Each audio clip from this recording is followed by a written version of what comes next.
The legendary Boundary Waters canoe area. We began our trip with an extremely long portage into our designated entry point on the Snake River. This is the most remote entry point I have ever experienced in the Boundary Waters. We had to portage all our canoes and gear a mile before we even saw water. We did it. Hardly any effort at all. The Snake River lived up to its name, with constant twisting and turning.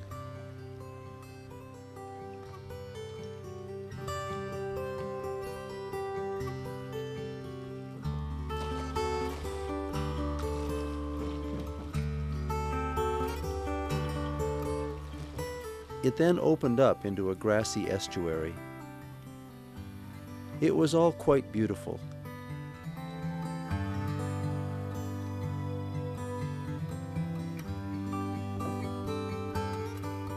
We spent the first night on Bald Eagle Lake.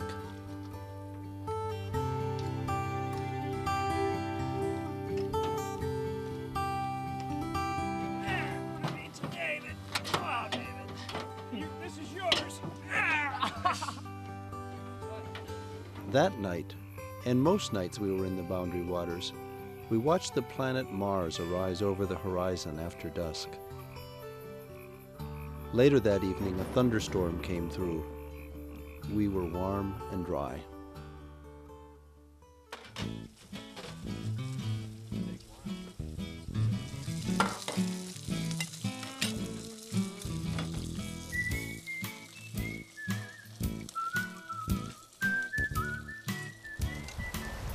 That's a cool dragonfly.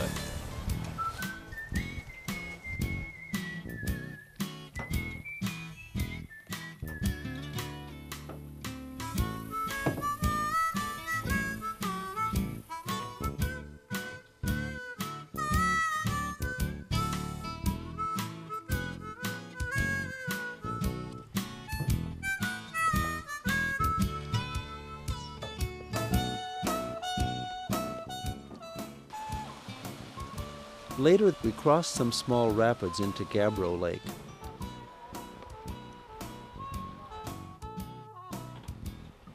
We camped on a beautiful island a couple hundred yards from the rapids. Hey. Man, they're hard to swim in. It's warm out here. Later in the afternoon, we went back to the rapids and floated down them in our life jackets. Mother Nature's own water slide.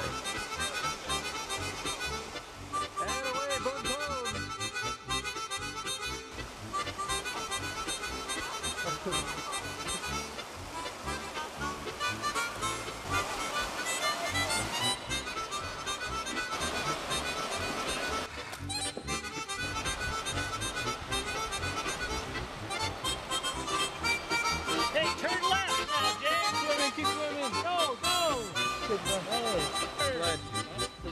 Some of the leeches are going to suck that. Go ahead. We had some high winds and rain while we cooked dinner, but went to sleep under a clear sky. The next day we could see the water streaming around our island was speckled with foam. That meant there were whitecaps on the waves out on Gabbro, and we were heading directly into them. We knew we were in for a very rough day of paddling into a 20-plus knot wind. The waves were so high that I packed the camera away. There were times we paddled as hard as we could and simply didn't move. Finally, we battled our way to the west end of Gabbro and headed north on the Kawishui River. We were faced with a 120-rod portage or running these rapids. We decided to batten down our gear and go for the run. Because of recent rain, the water was high.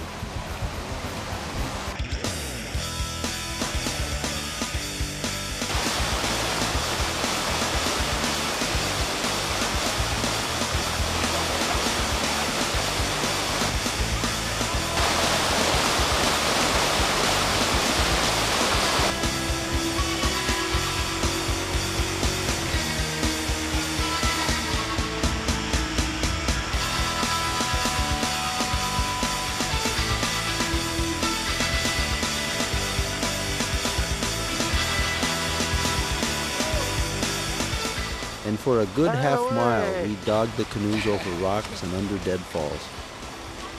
It was a wonderful adventure, and certainly worth the risk.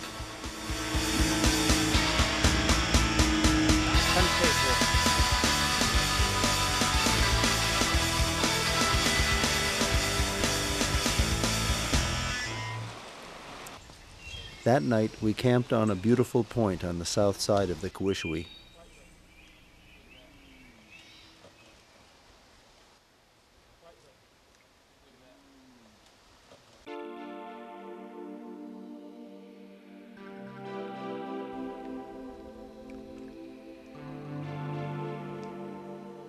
There's a beautiful rhythm to starting a Boundary Waters day. Everyone works together to make it happen.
We camped on the north side of the Kawishwe that afternoon and paddled a mile or so upstream to check out some rapids. They presented some perfect Class II water, and with an S-curve thrown in for fun. Great for learning to handle a canoe in whitewater. Everybody got to run them many times. It was great.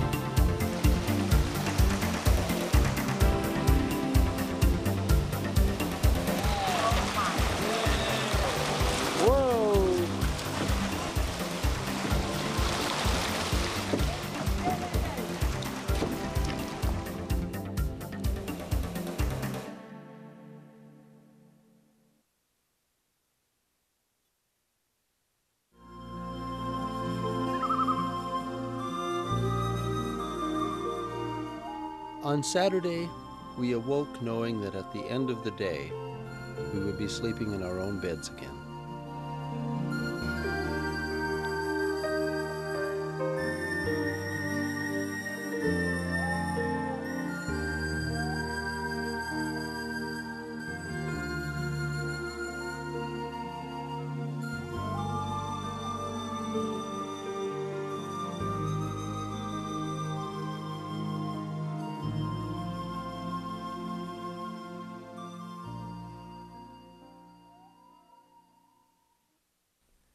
To remember this excellent week in the wilderness, we have created a special souvenir plaque for those in attendance.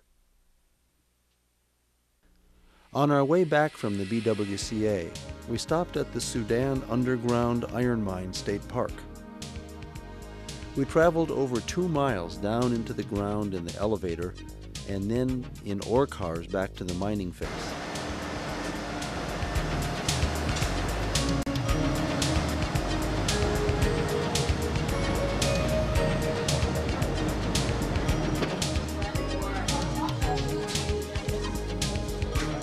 That we're standing in, mostly iron ore at the plant.